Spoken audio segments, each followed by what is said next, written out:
अध्यक्ष महोदय, आपका बहुत धन्यवाद। आपने मुझे एक बहुत ही गंभीर विषय पर आज अपनी बात रखने का मौका दिया है। जैसा कि हम सब देख ही रहे हैं टेलीविज़न पे, जो मेरा क्षेत्र है मंडी, वहाँ पर कितनी भारी बाढ़ आ रही है, बादल फट रहे हैं और जान माल का बहुत ज़्यादा नुकसान हो रहा है। कितने ब्रिजेस, कितने गांव बिल्कुल बह गए हैं। और हमें जो है केंद्र सरकार से जितनी भी राशि आ रही है, जो भी हज़ारों करोड़ की जो भी रिलीफ का फंड आ रहा है, स्टेट गवर्नमेंट जो है उससे क्या काम कर रही है, कितना काम कर रही है भावित क्षेत्रों में पुनर्वास का, वो हम जानना चाहते हैं कि कितना फंड केंद्र सरकार से आया है, कब कब आया है, क्योंकि स्टेट गवर्नमेंट उसको एक्नॉलेज नहीं कर रही है। दूसरा अध्यक्ष महोदय, हमारे जो दुर्गम, अभी जैसे कल मंडी सदर में भी बहुत बड़ा एक फ्लड आया, करोड़ों का नुकसान हुआ, तो एनडीआरएफ, आईटीबीपी की जो भी हमारे यहाँ से जो भी आर्मी फोर्सेज आके रक्षा करती है, उसकी जो एक समय सीमा क्या तय की गई है वो भी हमें बताने की कृपा करें। और साथ में इस तरह की जो आपदाएं होती है, खासकर हम लोग देख रहे हैं कि हिमाचल में बहुत रैपिडली हो रही है, तो उसके लिए जो भी कोई रिपोर्ट है या किसी तरह की अनुशंसित दीर्घकालीन शमन जो भी रणनीतियां सरकार ने, केंद्र सरकार ने बनाई हैं, उनके बारे में भी हमें बताइए। धन्यवाद। धन्यवाद जी।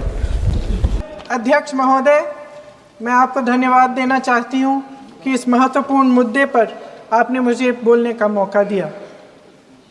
ये अलग बात है कि सत्ता पक्ष के लोग सब मेरे बोलने से पहले ही भाग गए।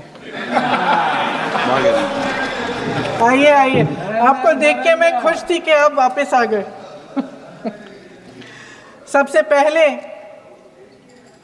मैं उन सैनिकों, उन जवानों, उन अफसरों को नमन करना चाहती हूँ जो हमारे देश के रेगिस्तानों में, हमारे देश के घने जंगलों में, बर्फीले पहाड़ियों पे हमारी देश की रक्षा करते हैं, जो हर पल देश के लिए अपनी जान देने के लिए तैयार रहते हैं।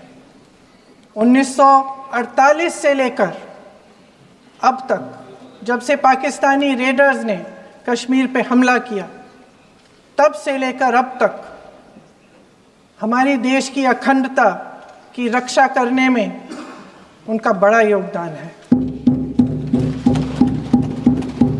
हमारी आज़ादी अहिंसा के आंदोलन से हासिल हुई, लेकिन जैसे मैंने कहा, उसको कायम रखने के लिए हमारी सेना का बहुत बड़ा योगदान है।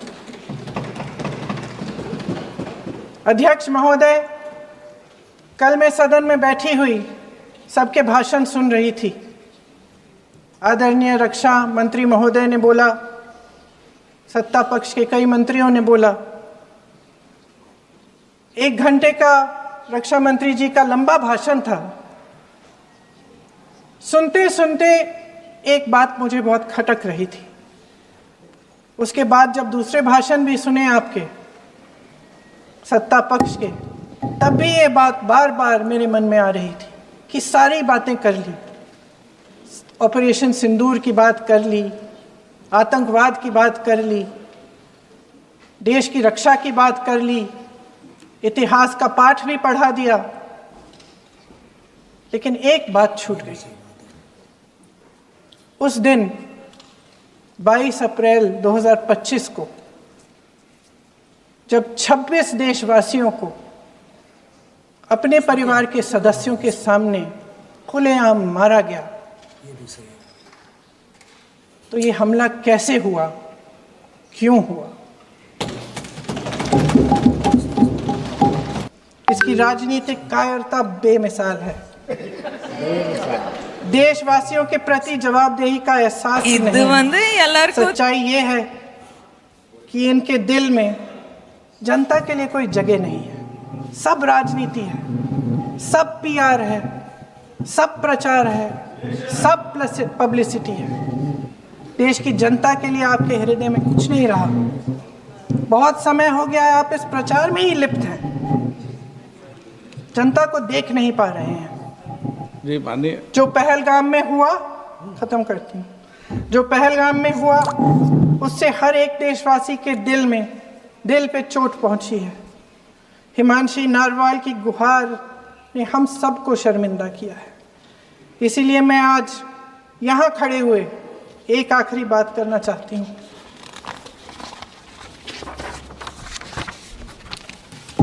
इस सदन में लगभग सभी के पास सुरक्षा है, सुरक्षा की व्यवस्था है। हम जहाँ भी जाते हैं हमारे साथ सुरक्षा कर्मी आते हैं। आपको भी मिल जाएगी, आप मंत्री बन जाएंगे, आपको भी मिल जाएगी।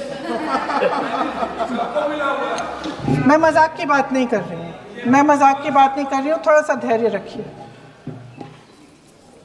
उस दिन पहलगाम में 26 परिवार उजड़ गए। 26 लोगों को अपने परिवार के सदस्य के सामने मारा गया। 26 बेटे, पति, पिता गुजर गए। उनमें से 25 भारतीय थे।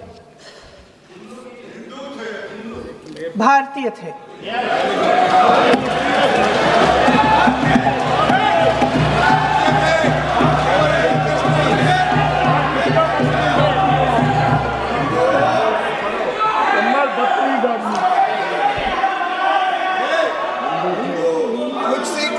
जितने भी लोग बैसारन वैली में थे और जो 25 भारतीय मारे गए, उनके लिए कोई सुरक्षा नहीं थी, कोई सुरक्षा नहीं थी। आप कितने भी ऑपरेशन कर डालें, आप इस सच्चाई के पीछे छुप नहीं सकते, इसे नकार नहीं सकते। आपने उनको सुरक्षित नहीं किया। कोई शर्म नहीं है, कोई शर्म नहीं है, कोई शर्म नहीं है और ना कभी होगी। सुन लीजिए, सुबह भी मैं शिव मंत्र बोल के आई हूं। इनको क्या पता शिव मंत्र क्या है? शिव मंत्र खत्म कर लूं अपना भाषण। शिव मंत्र मैं एक बार उन 25 भारतीयों के मैं एक बार उन 25 भारतीयों के नाम इस सदन में पढ़ना चाहती हूं, ताकि यहां बैठे हर सदस्य को यह एहसास हो कि वे भी हमारी तरह इंसान थे, किसी राजनीतिक बिसात के मोहरे नहीं थे। वे भी इस देश के बेटे थे, वे भी इस देश के शहीद हैं। उनके परिजनों के प्रति हम सब की जवाबदेही बनती है। उन्हें सच्चाई जानने का हक है।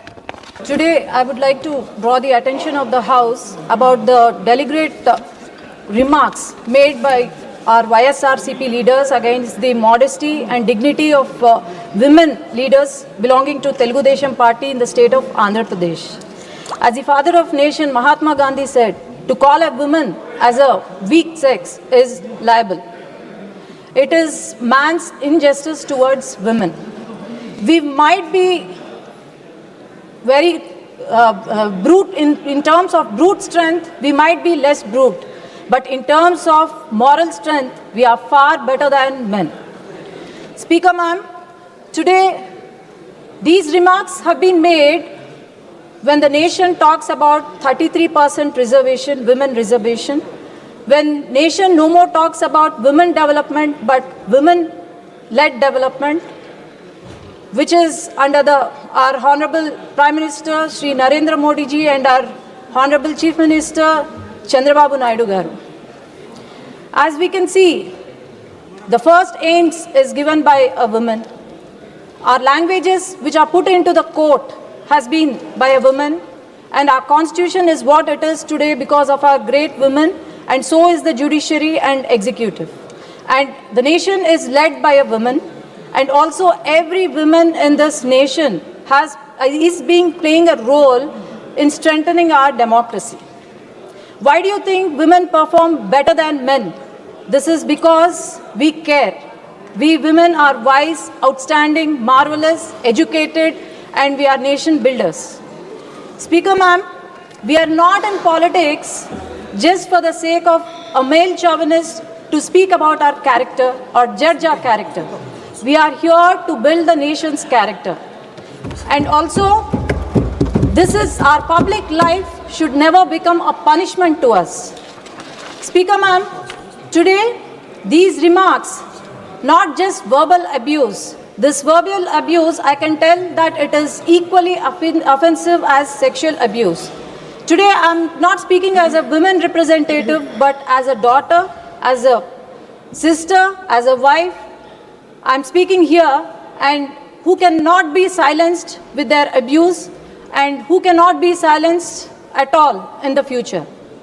Speaker ma'am, I would like to request to bring in a resolution, to pass a resolution today, and also bring in a law that would protect the modesty and dignity of women of our country, especially women in our in public services.